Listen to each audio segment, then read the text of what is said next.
This is the Tom Bigby Tales, and I'm your host, Shannon Evans. I write about a small town in northeast Mississippi called Columbus.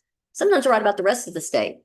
Today, we're going to continue our exploration of money and money management at the Columbus Housing Authority, and now with their connection to the Columbus Community Housing Development Organization. So, just to rehash, the Columbus Housing Authority is a government entity through which money passes from HUD in the to support the housing of indigent and marginalized communities here in Columbus, Mississippi. Um, they receive major funding from HUD in the form of lots of money. We're talking $1.2 million a year or more. Okay. So right now, what I want to focus on is some money that I am struggling to figure out where it went. So let's look at some information that I have. So first, I want to share with you what I got in a FOIA request. I asked for their banking for the Columbus Housing Authority. And so what I found in opening this one, this is from August of 2024, and I'll show you. See, it says it right up here. The statement is August 31st of 2024, and we're specifically looking at this account that ends in 1802 and their checks and withdrawals. So what we see is that somebody withdrew $75,000. So I went down and went, that's an interesting amount. It's an even number. Only one check was written, which is 1461 on August 19th for $75,000. So I scroll on down and there it is. It was written as a counter check. And as you can see this, it is signed by the current director, Robert Graythree. Yes, that's his signature. It was made out to cash for $75,000. Now, I find it interesting it was made to cash. Now, was a check cut from that so that that money could be moved into another account? Why was it done this way and not with an electronic transfer? Why was it not done as a counter check of some sort? Not really sure why it was done this way. But anyways, there's $75,000. Now, what I would like to show you next is that in the board minutes, there's no mention of the $75,000 being removed or moved. So let's look. So I'm going to go.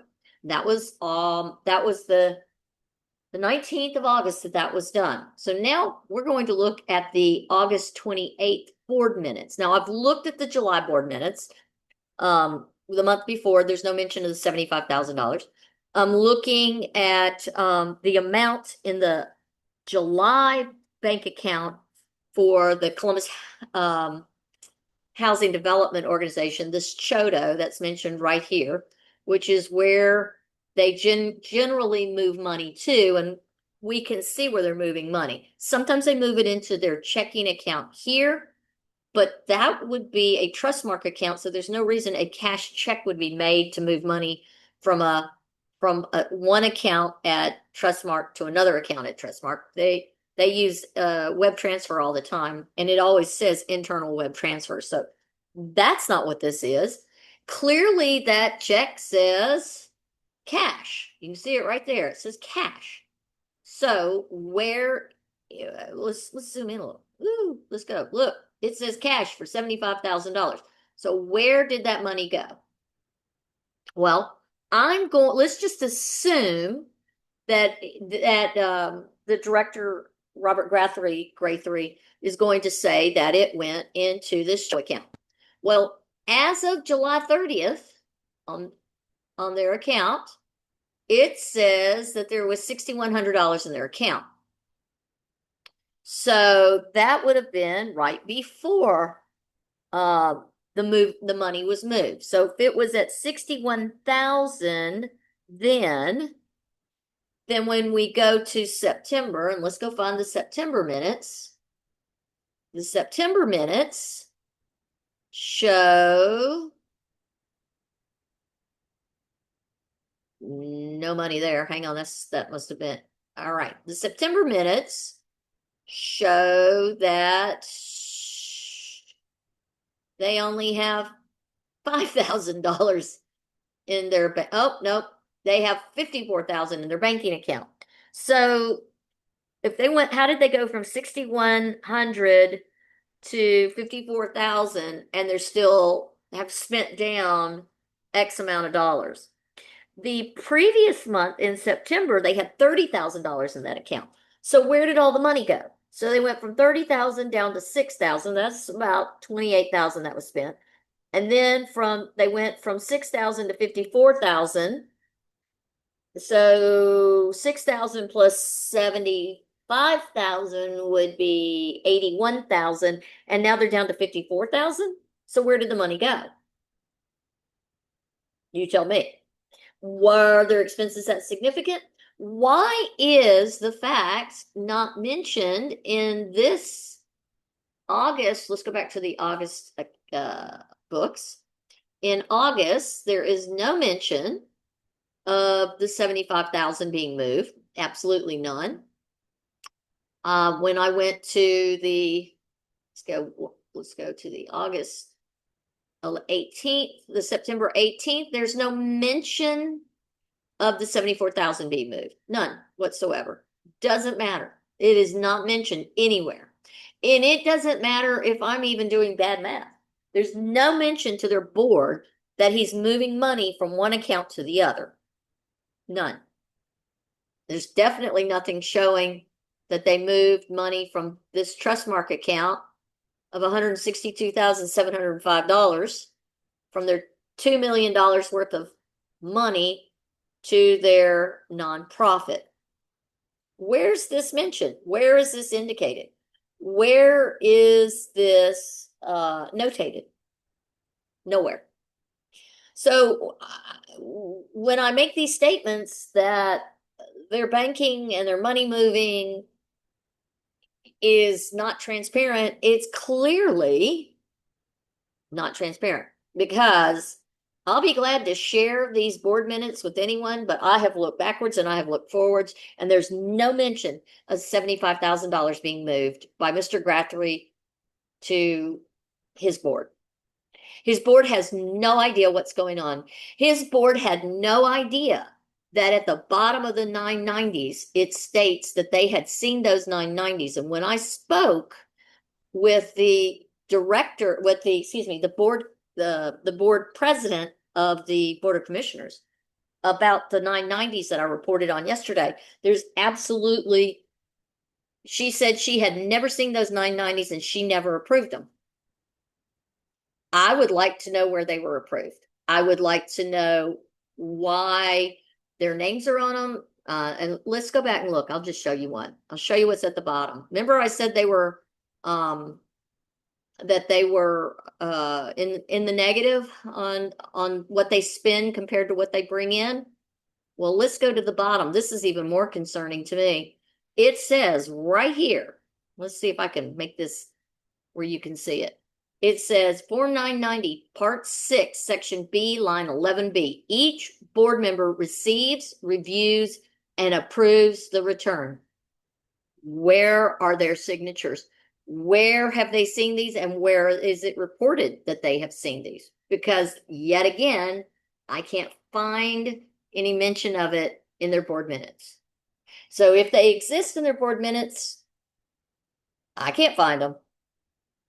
I'd also like to see when their 2024 990s have been filed and where they are. I'm not sure when this one was filed. Let's look and see if there's a date.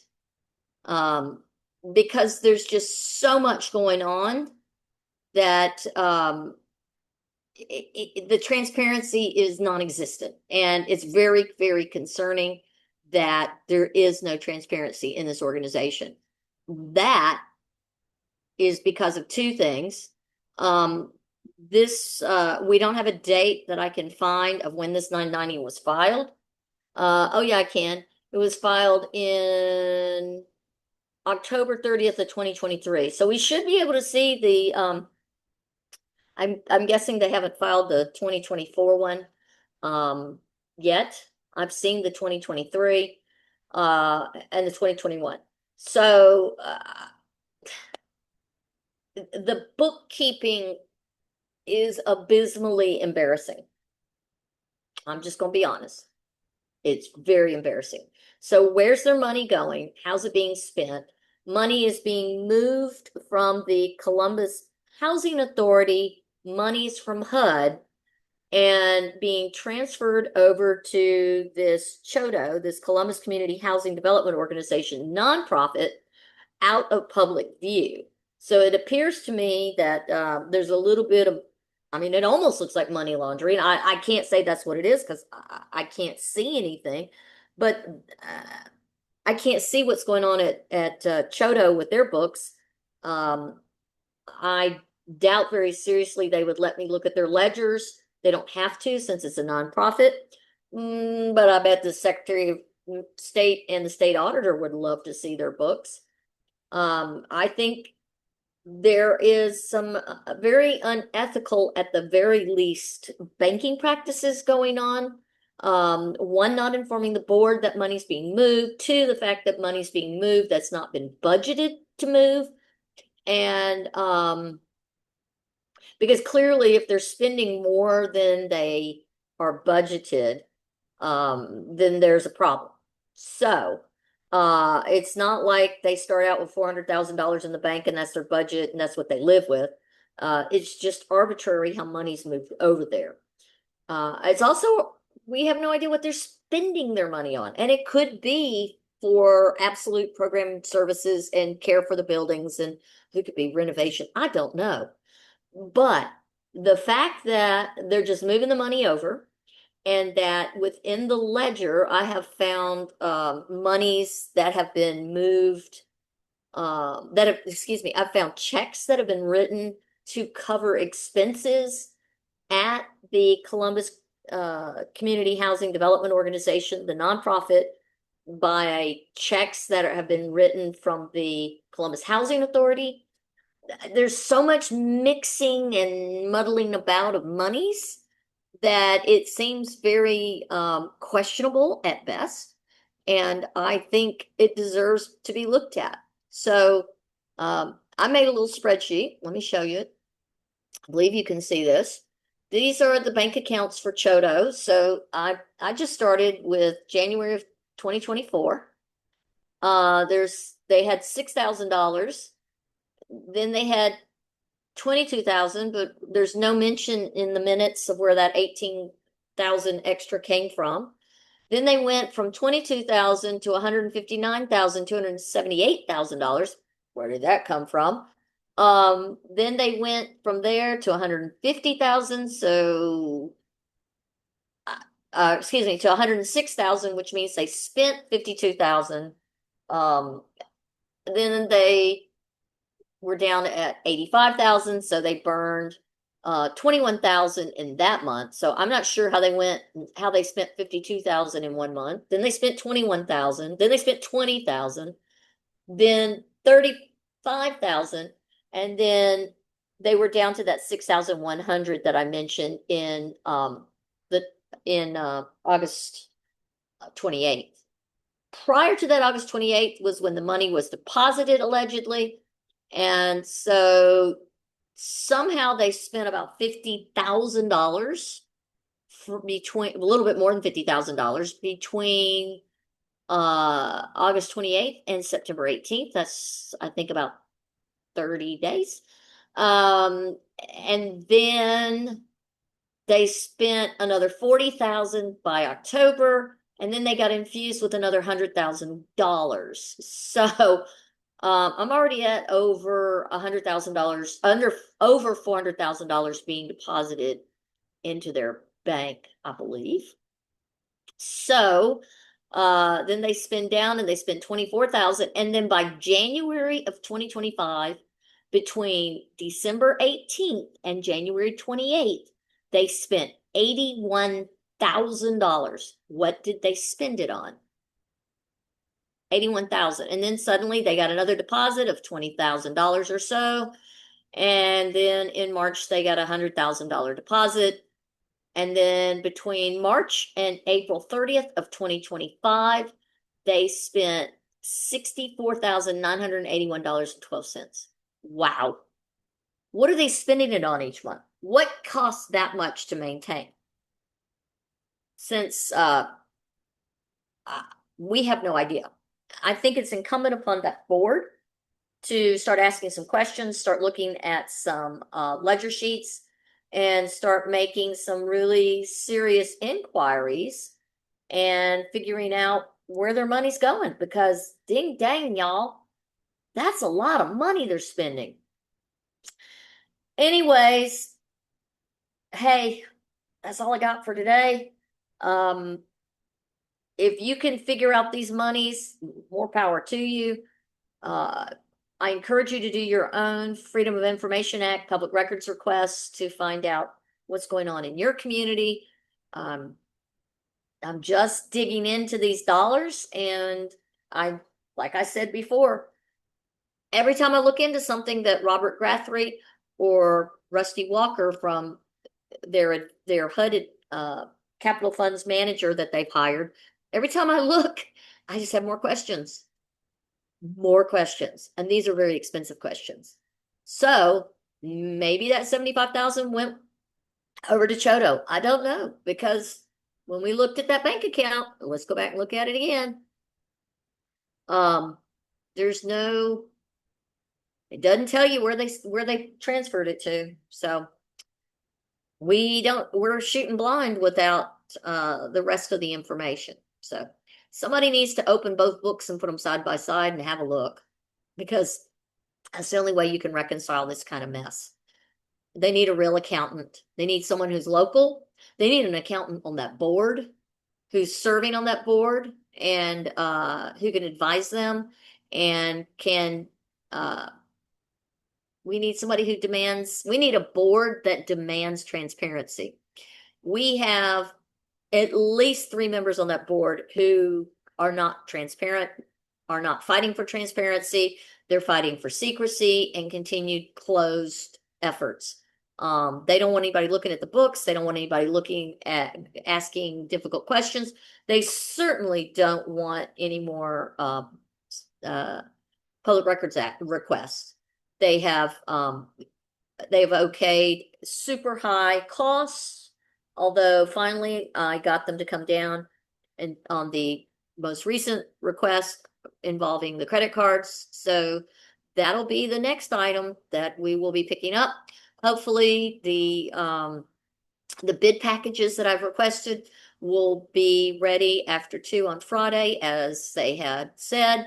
And then the following Friday, I should be able to pick up the credit card statements. So I want to thank you for coming on my podcast, The Tombigbee Tales. If you are listening on your favorite podcast platform, the video will be on YouTube if you want to follow along with visual with visual representations where I point out these check images and the reconciliation sheets and the board minutes. You are welcome to follow along on Tombigbee Tales on YouTube. Until next time, I'm Shannon Evans.